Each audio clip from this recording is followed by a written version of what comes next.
And we are officially live. Hello, everyone out there on BC WrestlePod land, and welcome to another episode of NXTilosos, your weekly and sexiest NXT review show out there on the internet. Be like, ooh. And we are here to review the go home edition of NXT before deadline. So, of course, I am El Jefe, also known as Mikey. And joining me this evening, of course, first and foremost, you know him, you love him. You can find him here pulling the double feature on Wednesdays and joining me on Fridays. Papa also is in the building. Hi, Will. Happy to have you here. And of course, rounding out our trio is the Pleat Master, the Pleat Father, the Kilt Meister, if you will. Kilt Man is in the building as well. Tis me, yes, I'm here. Hello. Very happy to have you boys. And like I said, we are here to review the go home edition of NXT before NXT's deadline, which is the final pay per view of the year, which is happening this Saturday. And yeah, we're going to be talking about the show. We're also going to be giving our predictions for deadline.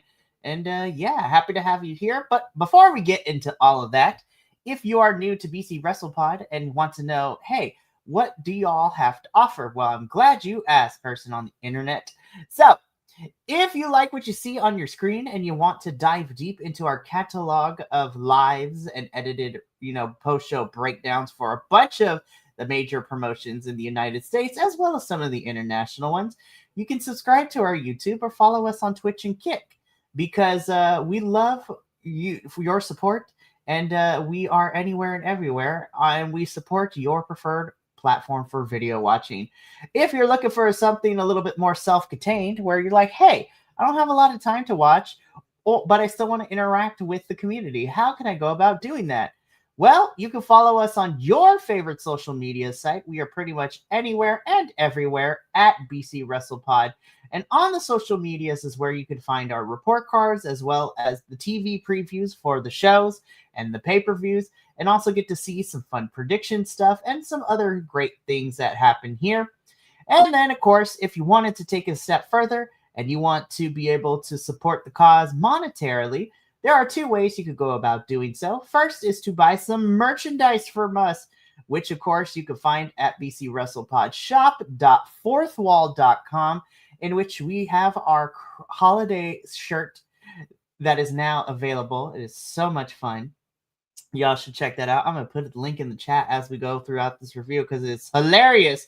And I love the design. It was ridiculous. But if you also want to support us with the pay-per-views and keeping the metaphorical lights on, our little homie, the coffee bot, will be popping up ever so often in the chat. And feel free, but not required. Thank you, Kilt, for the link, which, we're going to put that on screen real quick. bcwrestlepodshop.fourthwall.com. It is a great time, and we love you for it. Alrighty, now that I got that out of the way, okay, let's get into this go home, because I'm like, that was me the entire night. I was like,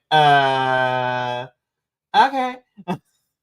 I'm a little upset that we got one match here, and I was like, we could have used this at deadline, but you know what? I'm not booking the show, so we're not far enough in. But in the words of Kennedy Davenport, it's like, well, F my drag, right? So that is how I felt about this episode of NXT. There were some bright spots, but I have lots of questions. So let's just get into it. So, of course, with deadline, and I swear to the NXT gods, especially, Papa Oso, you and I used to discuss this every year. We do not need the summits happening ever again. I'm like, why do we keep doing these summits for the Iron Survivor? Thank goodness it was just only one, because usually we get both the men and the women's at some point through the night. But I'm just like, why couldn't we have what we did with the men's and just have all five of them compete in a match? I mean, we got three of them later in the show, and then Jordan Kalani, went off into the ether fighting somewhere. So I'm just like, okay. But we kick off NXT this week with the, Women's Iron Survivor Summit, which is basically the same thing. Everyone gives their case as to why they are the one who's going to win and become number one contender. And so I was just like, I'm very interested of how this is going to work, because technically you have 4 baby faces, and then there's Kalani, who is technically our heel. But I would call her more of a tweener, so to speak, because she's not full here. She's like in between. So everyone, and I was like, Jordan and her are ready to throw hands. Soul, Lola, and Kendall are, have that desire. And I'm just like, all right, girls, I love y'all, but we don't need this. And then they get interrupted by Fatal Influence. And I was like, do we really need you here? I know this is to determine who's going to be number one contender to face JC for the title at New Year's Evil in the January. But I'm like, why are we here? So then they try to jump everyone. Well, first, Jordan and Kalani F off somewhere, because then they start fighting and we never see them again or get any mention of them for the remainder of the show. Fatal Influence then jumps Kendall Gray, Sol Ruka, and Lola Vice, only for all of them to fight. And that is when, we go to commercial, and when we come back, we get this picture, because Ava is just like, listen, I'm tired of your guys' nonsense. So guess what? You 3 are not leaving anywhere. You 3 will have a 6-woman tag team match, and it will be you 3 versus Kendall Gray, Sol Ruka, and Lola Vice later in the show. And Fatal Influence is upset about that. And I'm just sitting here looking at these 3. I'm like, what did you think was going to happen when you decided to cause nonsense?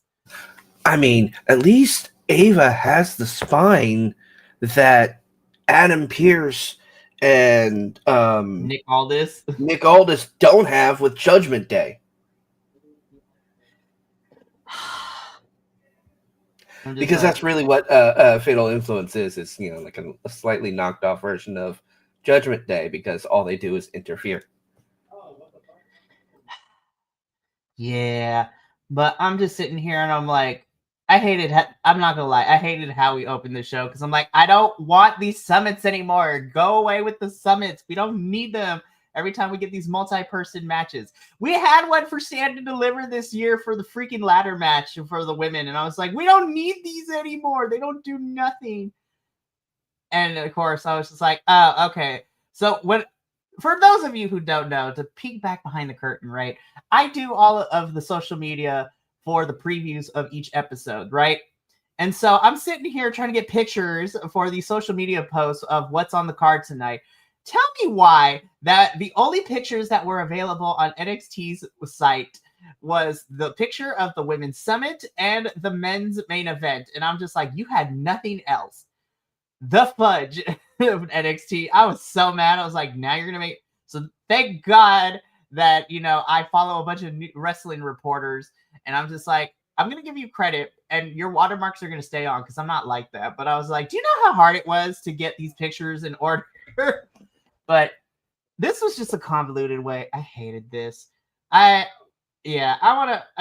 you gave us your thoughts. At least Ava had the spine, but I want to come to you first. Did we really need this summit? And how did we feel about it? No, we didn't need a damn summit. It's summit. Let's do a summit. Let's do a summit. Summit. Why? This could have been the email.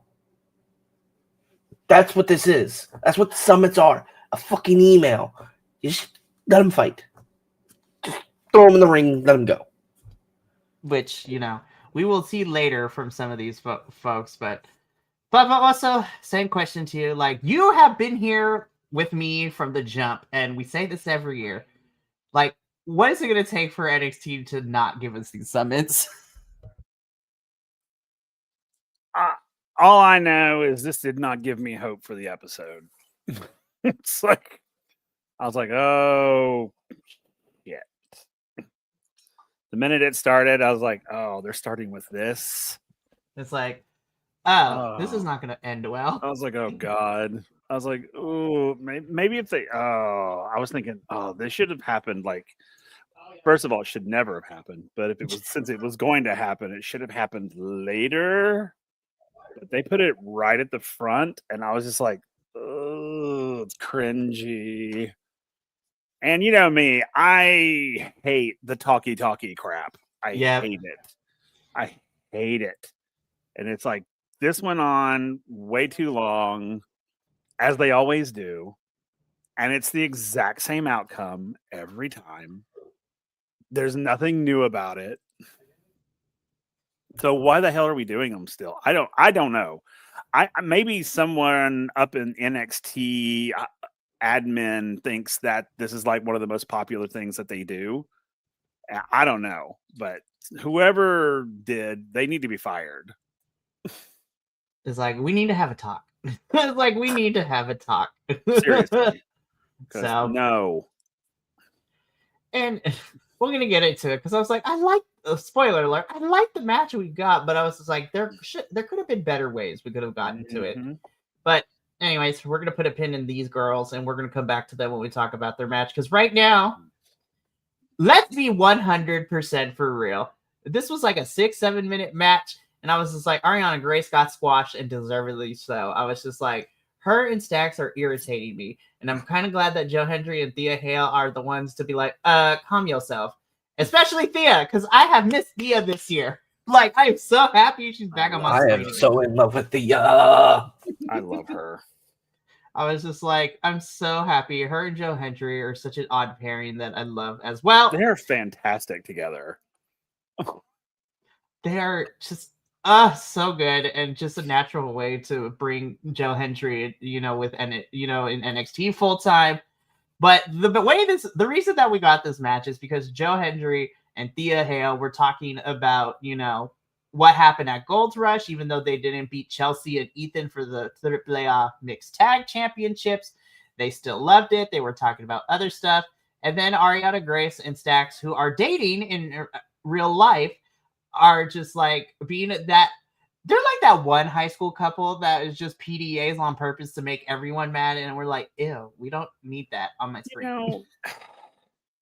I don't think they should let wrestlers do that. I don't think they should let real couples be real couples, like in the stories, because we kind of saw how that didn't work with Trick and Lash.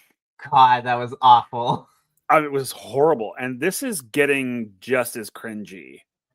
It's like when they walked in, I was literally like, "This is disgusting." I was like, so ew. Yeah, I don't even like it when Liv Morgan's hanging all over Dom. I think that's kind of lame and that's like they're not even a real couple, and I'm like, ew. Exactly. Yeah, I was like, ew. On the sidebar though, shout out to Lash for shout out to Trick for locking that thing down, and her and Trick and Lash are now engaged. So, and Homegirl was rocking the engagement ring during her match at Survivor Series. I was like, yes. Wait, Lash. really? I didn't know that. I wasn't even paying that close attention. Oh yeah. It has been a whirlwind. It's been a whirlwind for Trick and Lash. Lash getting engaged over the Thanksgiving holiday, and then having her first match at Survivor Series, now that she's on the main roster. So shout out to Miss Legend. We love you, girl. Anyway, we know who the breadwinner of that family is. Go, lady. Go. Listen, I don't care what no one says. She was a boss. She was bomb-ass bitch in her entrance. Oh, she is. She's amazing. I love her. Her entrance and the charisma that she carries herself with, it was great. Anyways, but stay tuned on Sunday for our full-length review of Survivor Series. So, but back to this match. So Thea Hales and Joe Hendry are like, ew. So, Thea's was like, you know what? Let's just settle this in the ring, and settle this in the ring. They did. This was a glorified squash match. Thea Hale just annihilated Ariana in 7 minutes. Yeah, it was a squash match, but it was fun. It was one of the better things out of this episode. That's not saying a lot. No, that is very true. It was definitely one of the better things. I love it's. I've mentioned this in weeks past, where since Thea's been more and more on the roster, I'm absolutely. You can shut up. I forgot to put that on Do Not Disturb. I put Discord on Do Not Disturb, but anyway. I've been loving Thea more and more, and I love her personality. I love the character that she's bringing, and just the excitement she has. And it's it's so adorable. It just sucks you in. It's like almost the It's the weirdest part. It's like the same side of the opposite coin or opposite side of the same coin when it comes to Tatum. And I'm like, they're great. I like them. Don't know what it is. My brain is going lizard. But yeah, so this was a good match. I enjoyed this one. This was a squash match, but I do agree with you, Kilt, but I also agree with you, Papa, that this was one of the better things that was on this show. And I was just like, oh, so we started off with the summit and we got this fun match. I'm worried of what we're going to get for the remainder of the show. I'm just like, oh no. But one of the other things I cannot be mad at this group of boys. I'm not going to lie. I can't be mad at them. I was just like, this is just pure baby faces, and I love them. So backstage, because I'm like, okay, so we know we're getting this 8-man as a match, and it's main eventing. So how are we gonna make this interesting? So the baby faces of the men's Iron Survivor match all are in Ava's office, and Ava tells them that yes, you four are going to be taking on Dark State tonight in the main event, but to up the stakes for the Iron Survivor match at Deadline, the person who gets the pin and wins it for the team, if you will get to pick your spot in the Iron Survivor, match, which is a huge thing because it can go both ways. You probably want to start off the match because then you get the most time to get more pinfalls. Or if you want to be fresh, you can wait until the very end to be the 5th person in, but then that only leaves you with like 10 minutes to get as many pinfalls as possible. And it goes the same way. So if anybody on the babyface team gets the win, they will get to select their number spot in the Iron Survivor match. But if Dark State wins, then Dion Lennox would get to pick his spot, which I was like, you know what? I'm not mad at this. It gets stakes.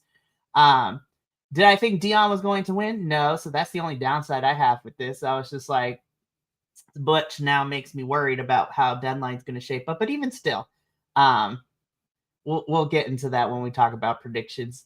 So the baby faces are on fire, and we get the stakes for this. Whoever gets the pin for their team in the main event is going to get to pick their spot. So I'm like, very interested to see. But I also was a little mad. I was like, you have 4 baby faces, and we're really about to do the can they coexist thing in this match. I'm like, all right, let's just do it. So we're going to talk about them again when we get to the main event. But right now, I'm not going to lie. This is probably my favorite match of the entire night. And this is why I'm mad. Why was this not at Deadline? I'm just putting it out there. We could have had this match at Deadline. Give Tavion and Josh a pay-per-view match. I'm mad.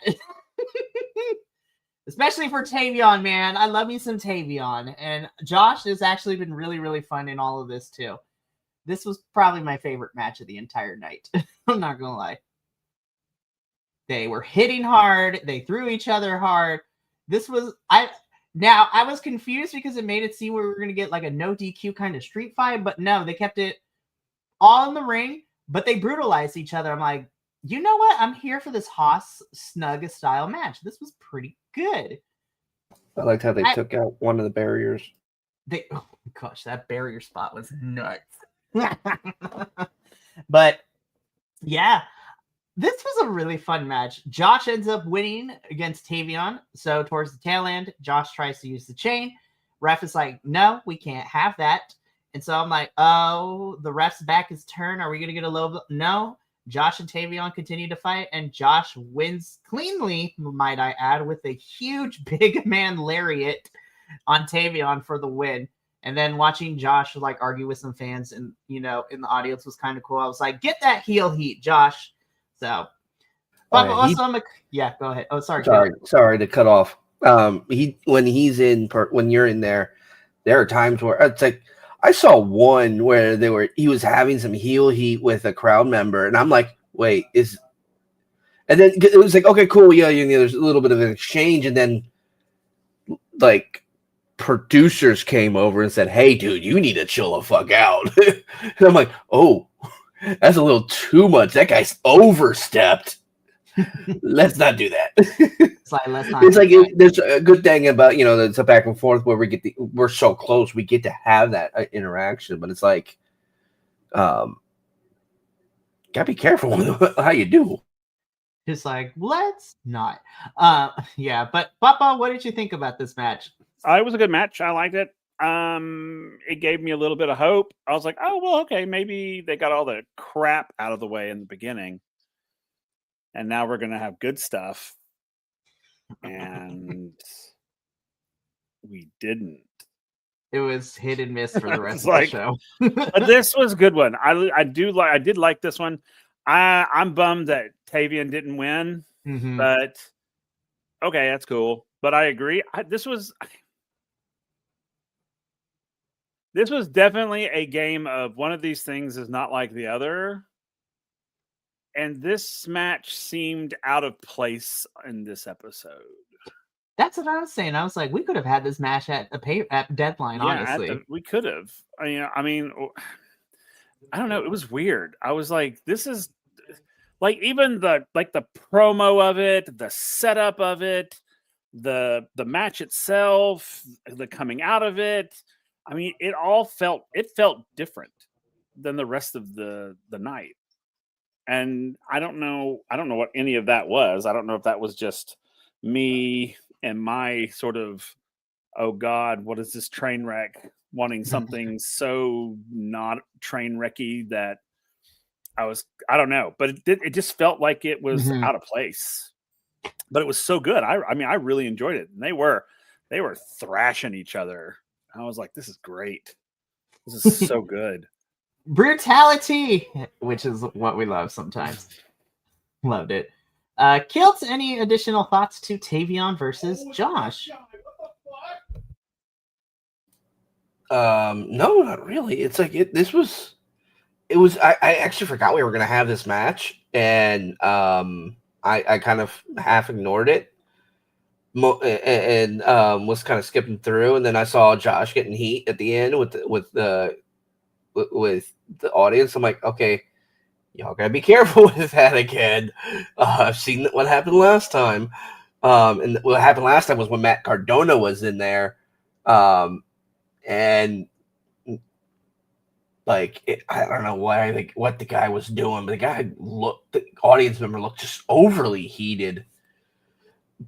But yeah, this was okay. As I said, I skimmed through a lot this episode just to make sure I got it all absorbed in time. But it was mostly, yeah. When you text us, hey, 2 hours to call time, I'm on the toilet on my phone just playing. I don't know what the heck I was. I'll probably scroll. You're just like, I knew I was forgetting something. Darn it! Ah, shit. I was watching anime. I had to pause and go poo. We love pizza. But no, this was okay. Probably, as you said, it is probably the better one.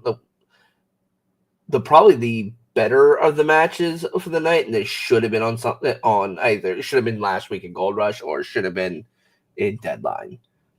It just did not fit. The quality of the match and the storyline of the match did not fit a regular night.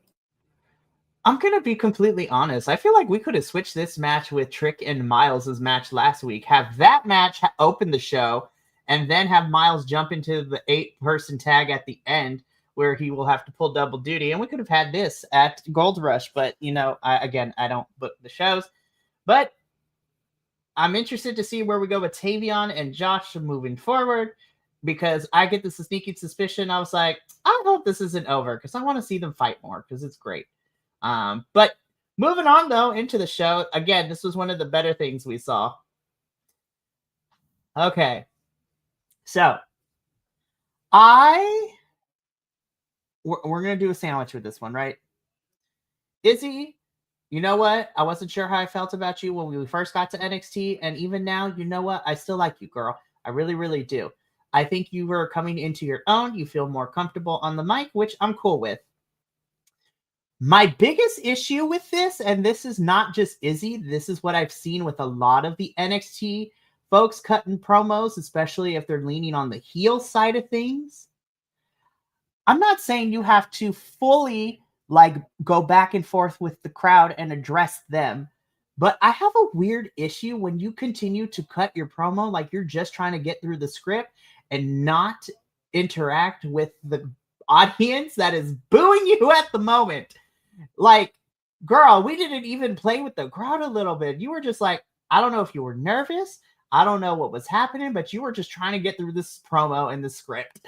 But you did not even banter or play with the crowd. I'm like, I need the NXT stars to do that more. Now, sometimes the NXT crowd can be a little crazy and they sometimes hijack the show in ways that is not meant to be. And I was like, y'all need to settle down, like calm it down.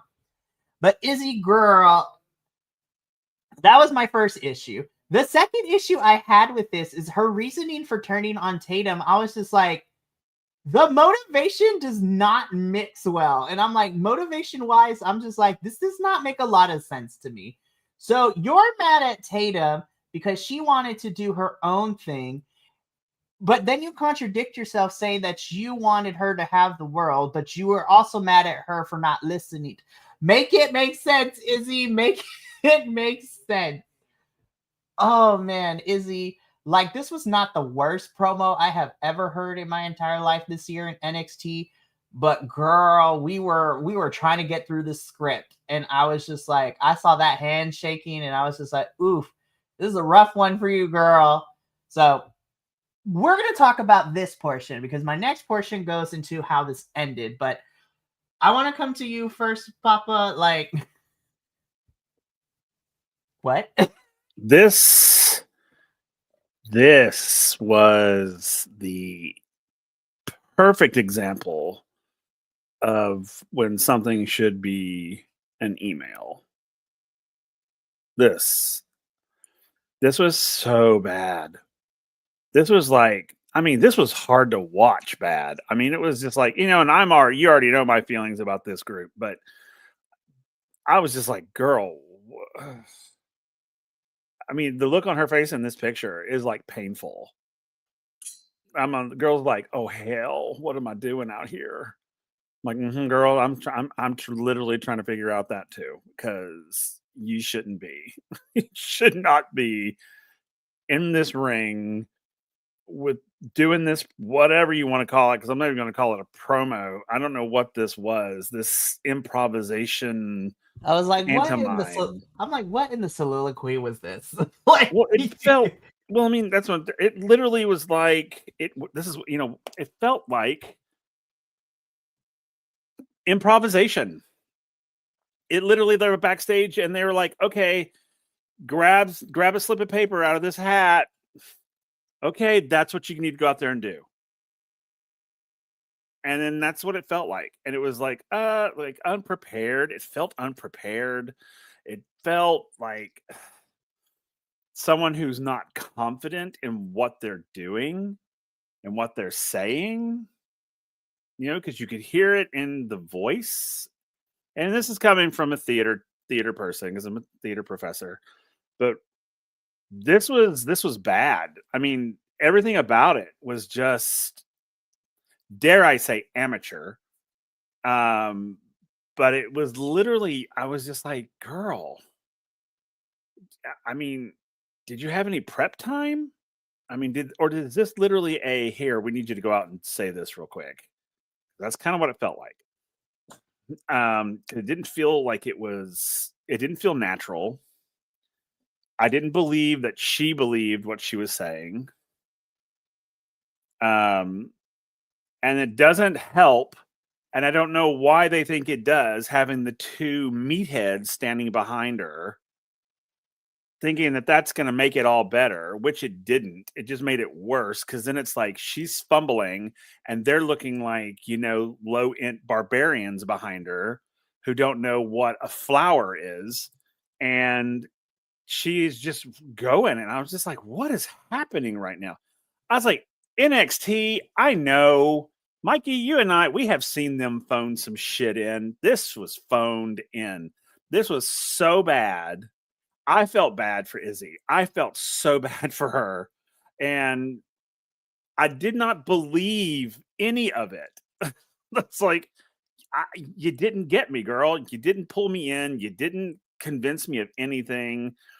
Because I don't feel that you believed what you were saying. So this was hard to watch. Yeah, it was so hard to watch. This part of the segment was really rough. Oof. And again, like I brought up earlier, the crowd was not giving Izzy any breathing room whatsoever. No. And I was just like,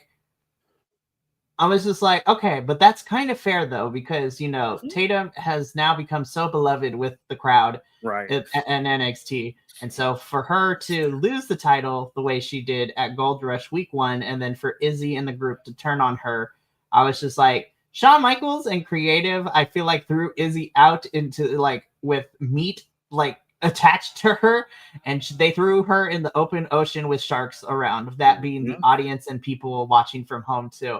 Because I was like, they did not give her any breathing room to deliver this. And I'm just like, this was not great, Izzy. But also the crowd was not letting up. And I was like, oof. I was like, that's a little rough. I'm not going to lie. But that's that's part of it, though. That's what I'm saying. She should have leaned into it a little bit. Play with the crowd a little bit. She felt it. To me, it felt like she was like, oh, shit, I wasn't expecting that.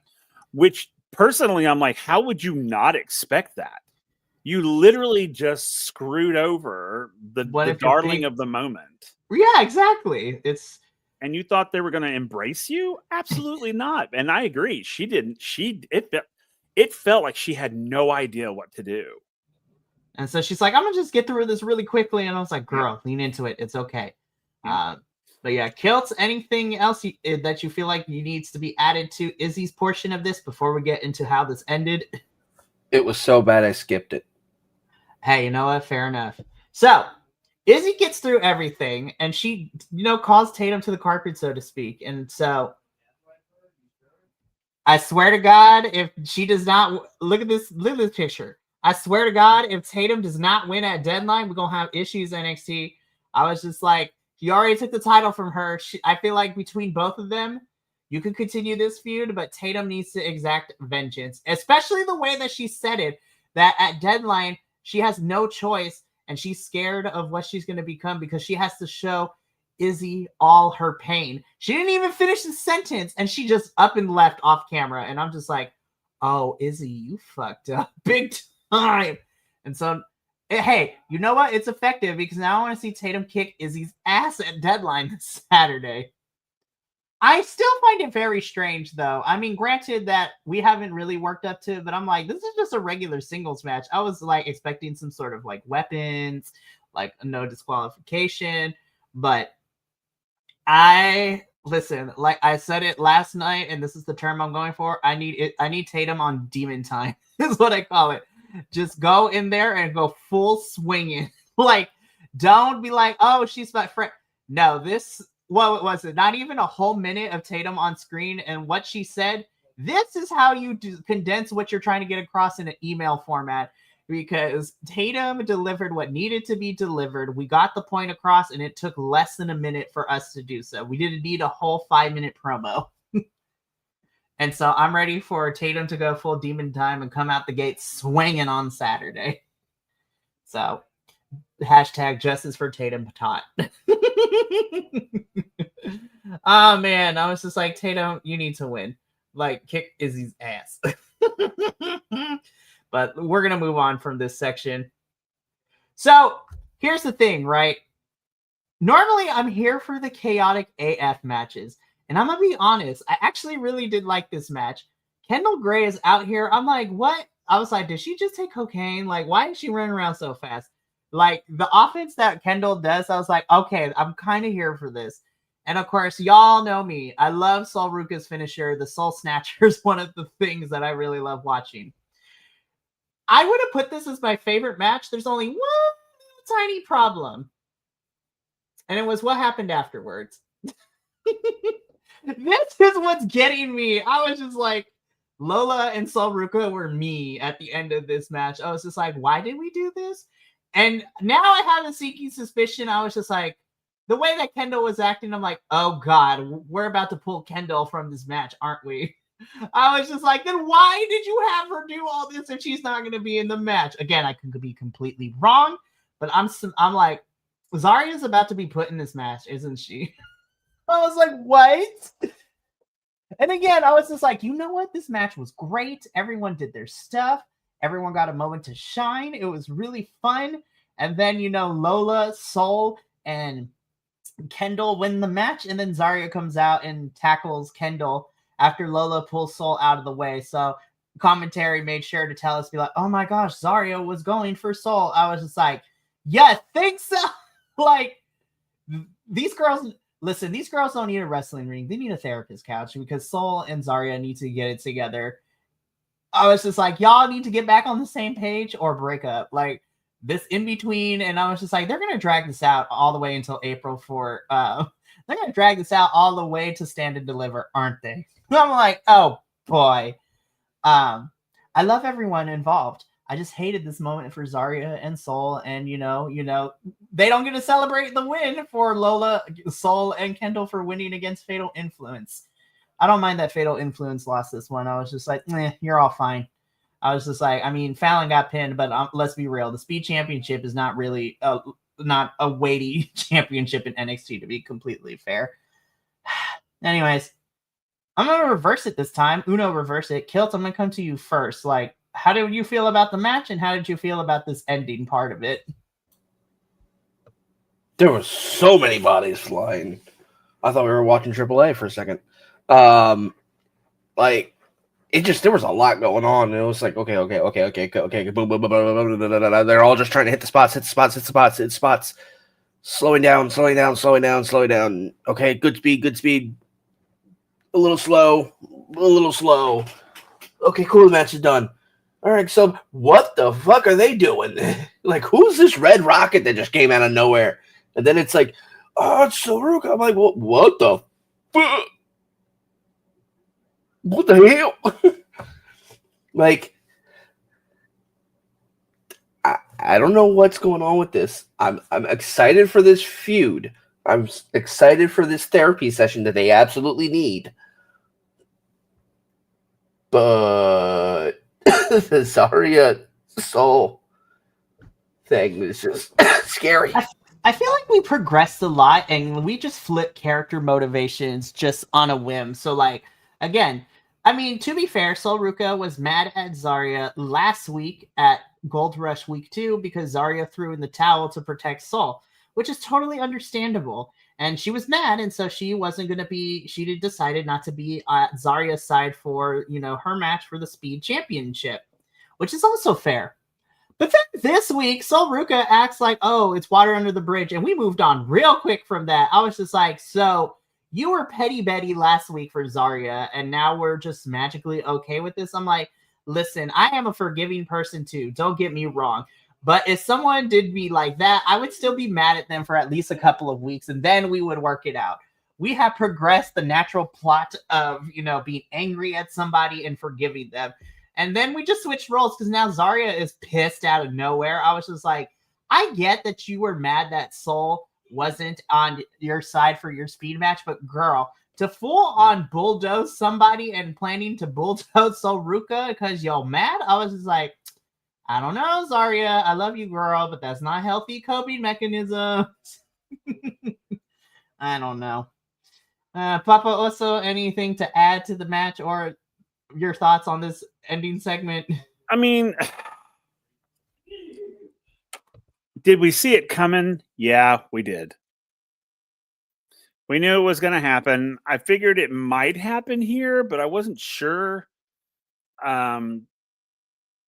Because I knew that they're coming off of like a victory type thing.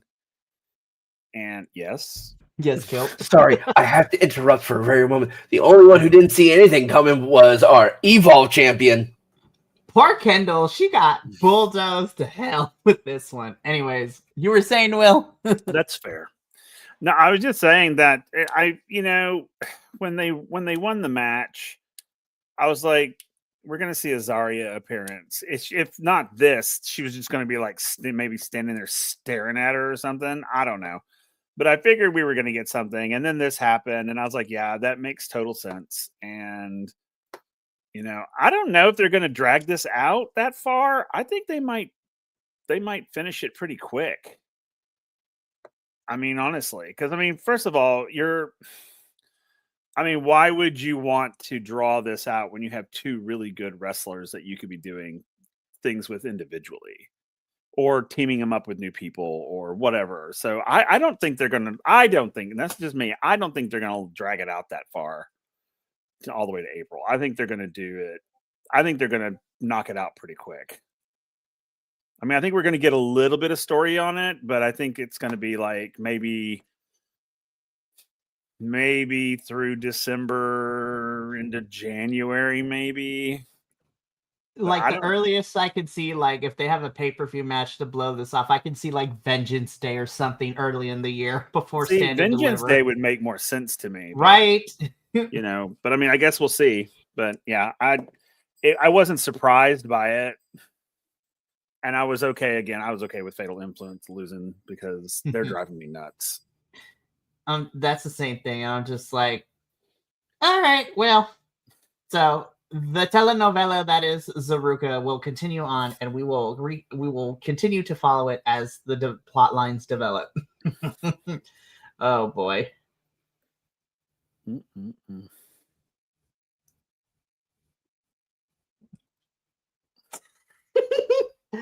I was like, okay, so we're playing hard and fast with these rules. So Dion Lennox, gives Saquon Sugars the tag title to make him the official, tag team champion with him and Osiris for Dark State. I was just like, I feel like that's we were playing hard and fast with the rules anyways, but okay. And then I was like, if it ended it there, not my favorite segment, but I would have been fine with it. What really irritated me is afterwards with Dion Lennox squaring up with Obafemi. I was like, first of all, I'm like, listen, Oba, I'm ready for you to go to main roster. Let's just put it at that. Like, I love you, but you have done everything here. I feel like you can go to main roster. Hopefully we'll put him on SmackDown. Anywho. But I'm just like, watching Dion go after Obafemi like the way he did, I was just like, NXT? Did we skip some of the plot? Because you're acting like Dion Lennox and Dark State are running things in NXT. I was just like, the hell they ain't. I was just like, yeah, they're tag champs, but do you know how many times they got their asses beat? Not just by NXT, but how they got their asses beat by people in TNA as well. I was like, they have lost in 2 different companies. And they've lost a lot too. So I was just like, nah, you lost me with this one. I was just like, you missed me with this one, NXT. I was like, you cannot make me believe that all this development makes Dion Lennox better. I was just like, the progression from where Dark State formed to where we are now, I was just like, I know you lying. And so I'm like, am I rooting for Oba to beat up Dion Lennox? Possibly. We'll revisit that a little bit later. I am. I fully am. They really wrote this whole segment wrong. Like, it was like, oh, Oba's coming over to give you a pat on the back, say, hey, man, you're doing a good job. And then they're like, oh, we're going to just clown on the ruler. I'm like, dude, y'all for about you get your handy wipes, handed to you. It's like, dude, just why are you bucking up? Like, take the compliment. He looks to be in a good mood. Now you pissed him off. Why you stupid? Why? Why you stupid? I was just like, I know you lying. I was like, there is no way this is supposed to make me. Oh my goodness. Papa Oso, anything you want to add to this? This whole segment made no sense. I don't understand. You know me again. I don't like Dark State. I haven't liked them ever since they hit the scene because I think they're just dumb. And Nothing against the wrestlers in Dark State, but this Dark State in general as a concept is stupid. I mean, it really is. And then I just love how he's like, "Here, I'm just going to give you this title belt.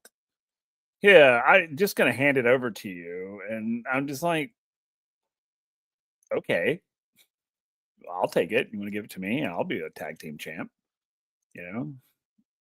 And I was just, and then I was like, "Okay, well, I guess this can't get any stupider." Oh wait, sure it can, because then here comes Oba Femi, and I was thinking, "Okay, Oba, hello, how are you?" And then this happened, and I was just like, "What is what?"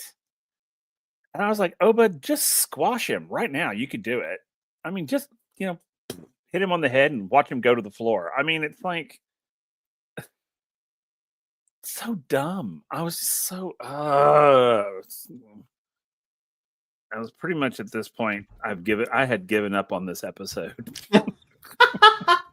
I was like, oh, absolutely not. And then I was just like, we still got like 30 minutes. All right, let's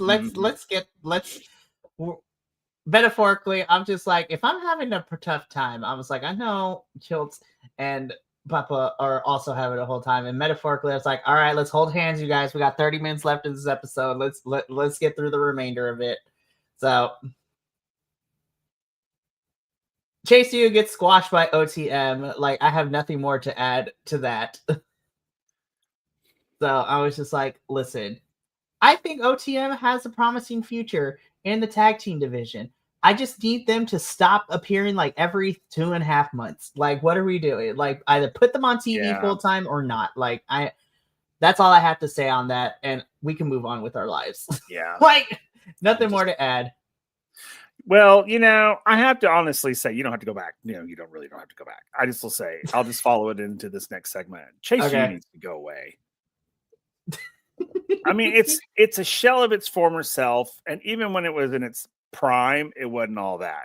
And now it's just sad and pathetic now. And I'm like, y'all need to let that go. It's not the same. Like, yeah, I mean, you Chase need to let it go. Andre Chase, Thea Hale, Duke Hudson, Riley Osborne, and Ridge Holland. It was those 5. And now that Chase U is the only Andre Chase is the only thing left to Chase U. Thea is now paired with Joe Hendry, and the other 3 are no longer with NXT and in the company. Like, we need to find something new. Yeah. It's like, it's not the same. We have moved on from the heyday of Chase U and their absurdity. Yeah. Now it's just sad. It's literally just sad. Yeah, so I'm like, I was kind of depressed watching Chase U in that match. I was like, yeah, oh, how have we fallen? Mm-hmm. Speaking of falling, I am waiting for the downfall of Ethan Page because it's going to be glorious. Yeah, you're not kidding. So Ethan Page is getting in his car. Ava walks, is like, where are you going, Ethan? And Ethan's like, well, as the most hardworking champion, I am not needed here tonight. So in the words of Eric Hartman, screw you guys, I'm going home. I loved what he said before that, which was, thanks to you and the Invisible Man, I'm good to go. Thanks, John. That was just like amazing. It's hilarious. And Ava's like, well, I mean, it is about time for you to defend your North American Championship, because the last time Ethan defended that thing was at Halloween Havoc. And I'm just like, oh shit, you're right. The last time Ethan defended this North American Championship was in October. I was like, oh, damn, you're right. But Ethan's been wrestling everywhere around the world. But I was like, holy crap. El Hijo de Dr. Wagner Jr. was the last opponent to face Ethan for the North American Championship. So Ethan's just like, there is nobody in WWE that can beat me and take this title off me. And then, of course, we saw the Fate. Well, not the Fate. Popping up in screen behind Ethan as he is saying this, we see the very familiar, puppet of La Yesca. And we've come to find out that Mr. Iguana from AAA will be facing Ethan Page at Deadline for the North American Championship. And I'm just sitting here. I'm like, do I think Mr. Iguana is going to win? No. Am I waiting to see what kind of shenanigans these two get up to because they be having banging matches in Mexico? Yes. But I'm so mad. I was just like, I'm kind of mad that this was literally a couple days before the pay-per-view build for the show, but this match is going to be fucking hilarious, and I'm here for it. I thought it was hilarious that Mr. Iguana and Iesca just took the fucking car. They took Ethan's car. I was laughing so hard. And Ava was cracking me up too. He's like, call the police and tell them what? That an iguana stole your car? Like, Ava, I love you so much. Yeah, Orange County and OPD, actually, yeah, OPD probably patrols that area because I don't think, I had to look into it. But yeah, Orange County doesn't give two shit. Wait, an iguana? Well, it's December, so they fell out of the tree. You must have thawed out real quick.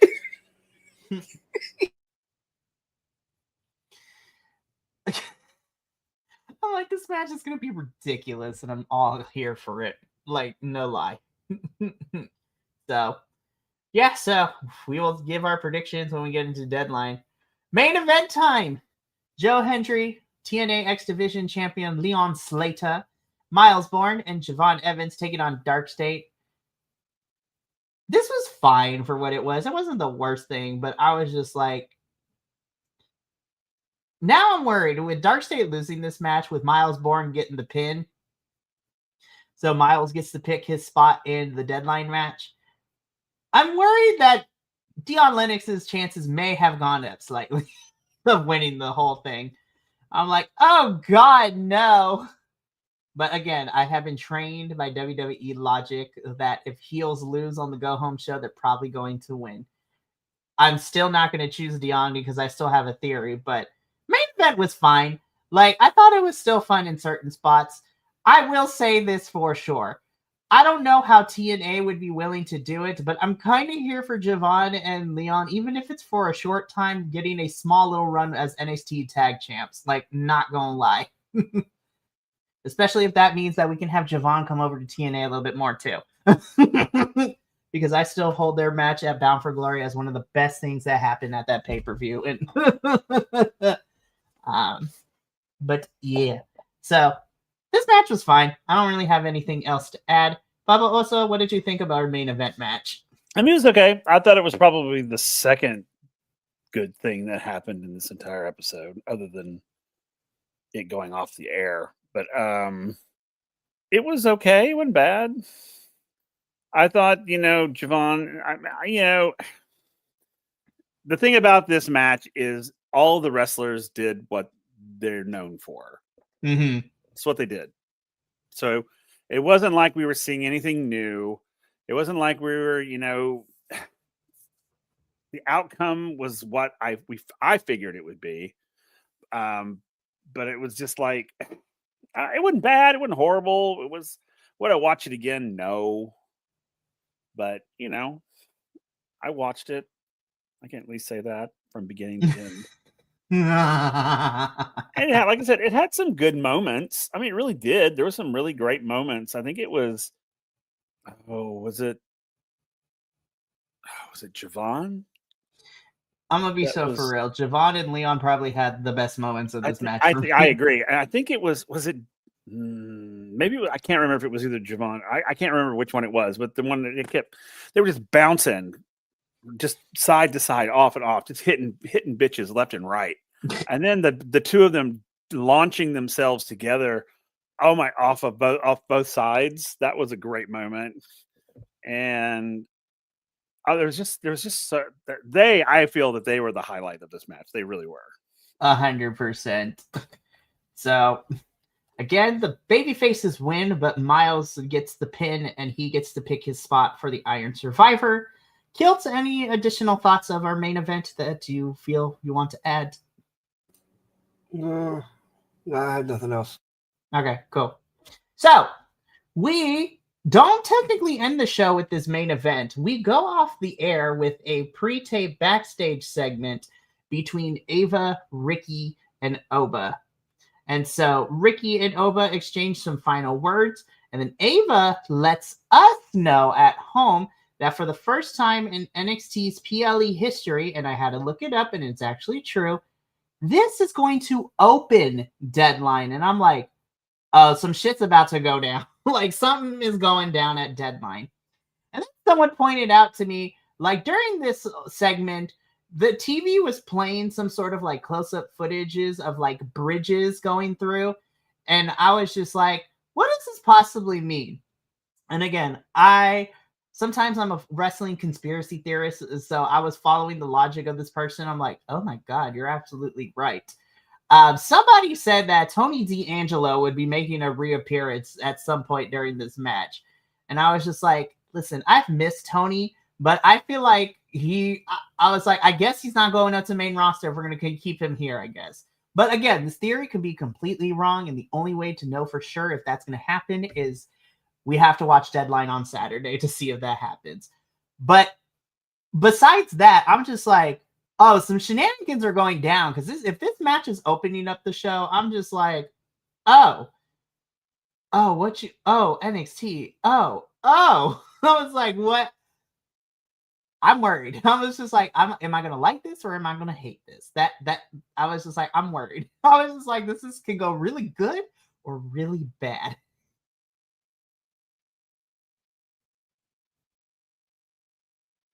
But yeah, this is how we go off the air for this one. I'm just like, oops. Yeah. Anyways, but that's how NXT goes off the air with, Ava telling us at home. And we'll go from there. So that's going to be it for the NXT portion. So let's just get into this.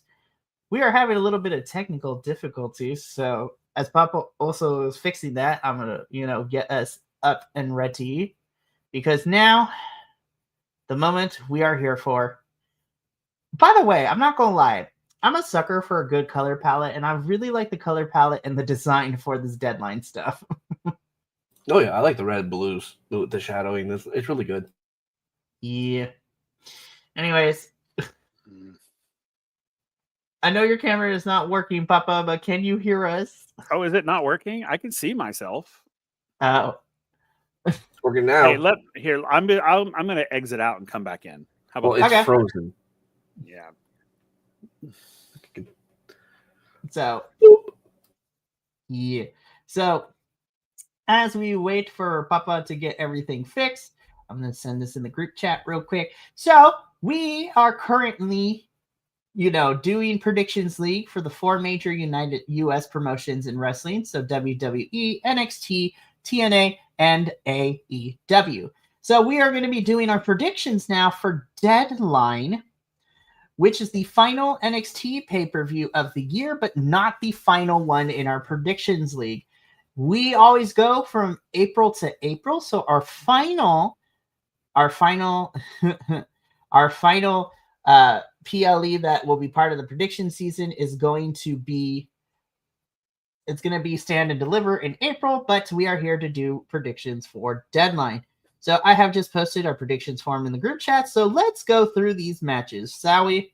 So, of course, as we learned at the end of this episode of NXT, we are going to be opening Deadline with our NXT Men's Championship match.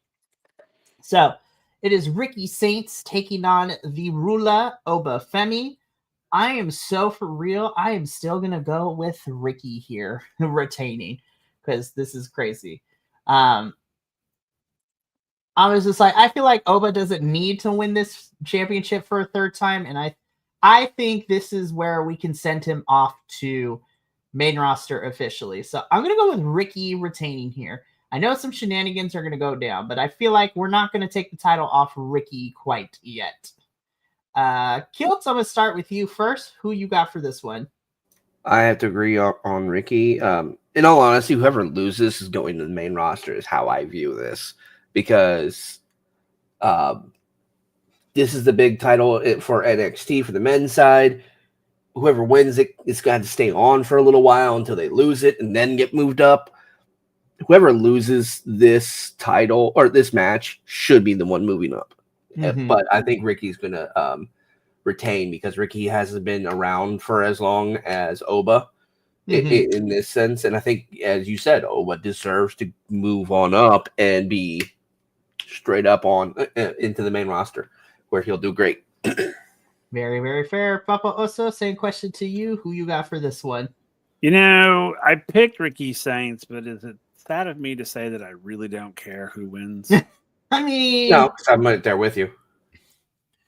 I mean, sadly, I'm like, I don't. First of all, I feel that,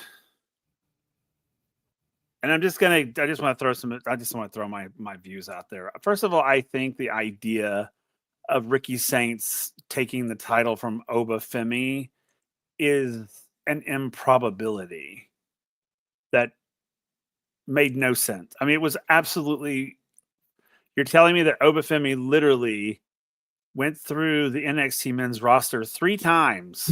For reals. And then this guy comes in and just does it. So I have a really strong issue with this whole thing.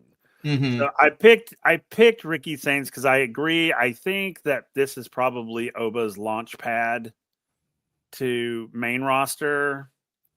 But I want to, in the very near future, somebody needs to take that title from him. For real. So we shall see who gets developed. And again, with our men and women's Iron Survivor matches, the winner gets to face the champion at New Year's Evil. So that's why I also pick Ricky, because I think Ricky is going to face whoever walks out of the men's championship, the Iron Survivor match. So we all have Ricky here, but I am with you, Papa. So I was just like, this needs to be it. Oba is ready to move on. Like, let's get Ricky some other people to fight.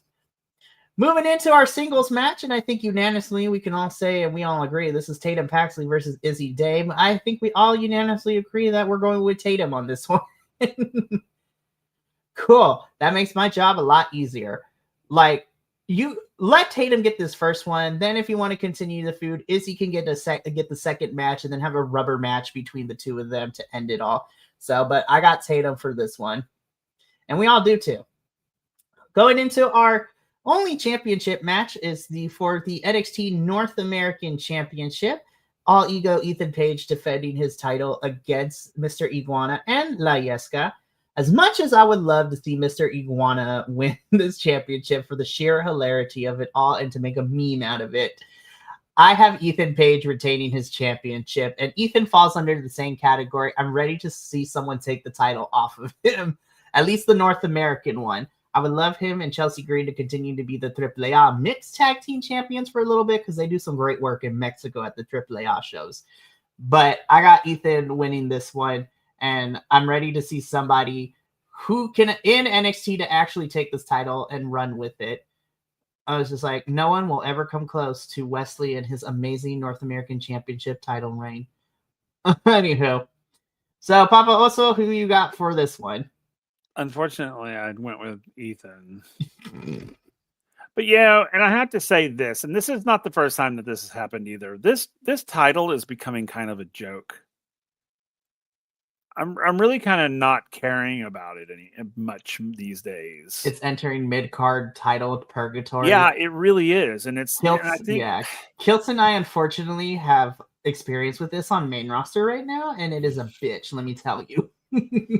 That's fair. It's so sad to watch a once prestigious title kind of slip into mediocrity, which is exactly what it's doing. And it's like, because now they've kind of taken it and made a joke out of it. With him like changing the belt and all of that. And I'm just like, yeah, okay, whatever. You're like, so I did. I picked Ethan Page only because I don't think they're going to give the title to Mr. Iguana. Even though, you know what? At this point, it's a stupid, silly title. Why not? Give it to him. I'll be here for Mr. Iguana. Me too. But yeah. I love Mr. Iguana and La Yesca. They're great. Kiltz, I'm pretty sure I know your answer, but who you got winning this one? Oh, you know my answer for this? I think I do. What could be my answer for this? Well, there are two minds of Kiltz. One is he wants points, so you picked Ethan Page, but for the shits and giggles, something tells me you went with Mr. Iguana.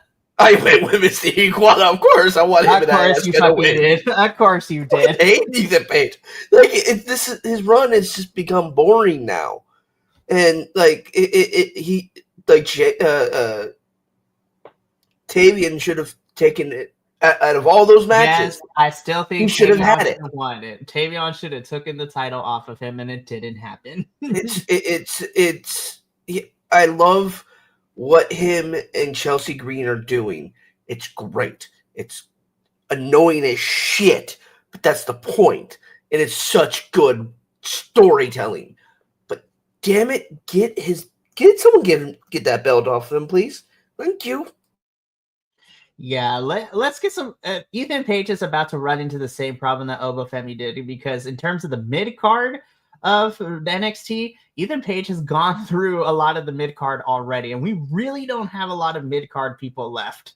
So I'm just sitting here. I'm like, I'm ready for Ethan to, lose the title to somebody. For the shits and giggles, Mr. Iguana would be hilarious, but yeah, unfortunately, I think, at least to end the year, Ethan Page is going to end 2025 as NXT North American Champion, but that's a whole nother conversation for a different time. We got 2 more matches. Both of them are the Iron Survivor, so let's start with the women. So again, for the Women's Iron Survivor match, I do need to put out there that the winner of this match will face JC Jane for the NXT Women's Championship at New Year's Evil in January. So this is basically a number 1 contenders match. This year we have Kalani Jordan, Sol Ruka, Jordan Grace, Lola Vice, and our WWE Women's Evolve champion, Kendall Gray, as of the time of this recording, because after Zarya speared the hell out of her, who knows? I'm going to be so completely honest. I narrowed it down to 2 people, but where we're going and who I think it is, and looking at this field, I'm going with Sol. I feel like this is the year Sol's finally going to win this one, because she's come so close every single year. This is her 3rd, Iron Survivor match. And so I am thinking that Sol is going to win, and I'm putting it out there, barring, Zarya costing her. I think Sol Ruka might be the savior we need to take the title off of JC. Like, I think Sol is ready to be women's champion, and then her and Zarya can fight for this title. So I'm going with Sol Ruka to be our Women's Iron Survivor. Papa, who you got walking away as the winner and number 1 contender? I have Sol Ruka. I mean, that's immediately when I was like, yeah, Sol Ruka. It's got to be. I mean, even though I would love Kalani, of course, because I love Kalani. I would love Jordan Grace because I love Jordan Grace. I would love Lola Vice because Lola's amazing. Kendall, of course, but I mean, 3rd time's the charm, right? That's what they say. Yeah, it has to be. I think Sol should win this one, but who knows? We'll see what happens. They might have other plans for Sol. Yeah. Kilt, who you got with this one? Well, you could say I'm there for my meat muffin, and I absolutely love her, and she's amazing, and she deserves greatness. But I'm going Sol Ruka because lady needs her title back. Yeah, well, and the fact that if Sol becomes NXT Women's Champion would be great. And I'm gonna be so for real. I think Kalani and Jordan are probably gonna forget the match halfway through and just start fighting each other. I was like, that's where I see that going. They're going to fight each other. It's going to be great. And I'm kind of here if Jordan Kalani end up as like a 3-person feud with Blake Monroe for the women's North American, because that'd be kind of baller. But anywho, and what our final match, and what I'm probably assuming, and I'm thinking and calling it, that this is going to main event our show, because I'm going to be so for real. Nothing against the women, but looking at the field for the men's, I was just like, you kind of need all your high flyers to end the show. So in the men's Iron Survival match, again, same thing. The winner of the men's Iron Survivor becomes number 1 contender to the NXT Men's Championship. And it is going to either be Obafemi or Ricky Saints who they will be facing at New Year's Evil, depending on who wins the opening match. And this field has Dion Lennox, Miles Bourne, who gets to pick his spot, Javon Evans, our TNA X Division champion, the youngest in charge, Leon Slater, and say his name and he will appear, Mr. Joe Hendry.